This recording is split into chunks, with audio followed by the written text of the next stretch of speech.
আর একটা জনবল। দিল্লির পার্লামেন্টে ওরা মেজারমেন্ট তাই জনবল দেখিয়েছে। আর একটা হচ্ছে বাক শক্তি। বাক শক্তিটা কি?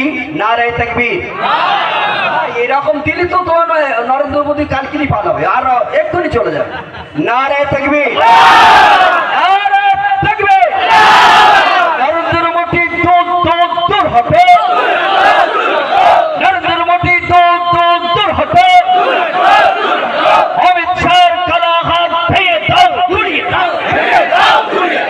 অমিত শাহর কালা হাত ভেঙে দাও, গুড়িয়ে দাও। এই আওয়াজ আমাদেরকে দিকে দিকে দিতে হবে। এই আওয়াজ আমাদেরকে দিতে হবে। আমরা বর্তমান যে রাজ্য সরকার হয়তো আমাদেরকে অনেকভাবে তোষামোদি করছে, তাদের অনেক এমপি সেলাইন টেনেছে। ভোটের সময় তো সেলাইন টানতে হয় না, ভোটের সময় তো আপনার গরম লাগে না, ভোটের সময় তো আপনি ঠিকই প্রচার করে গিয়েছেন।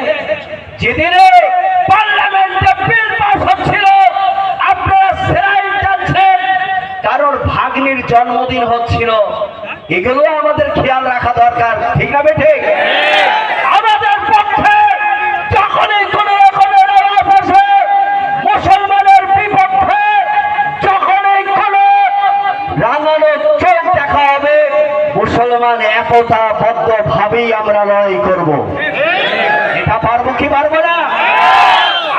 আমরা যেটা বলবো তার থেকে আপনারা আরো বেশি জানেন।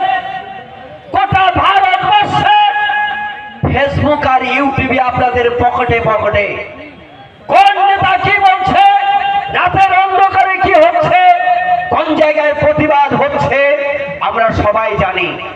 এখন আমাদের কোরআন আল্লাহ বলছে ওয়াতাসিবু বিহাবলিল্লাহি জামিআ ওয়ালা তাফাররাক। আমরা আল্লাহকে মানি।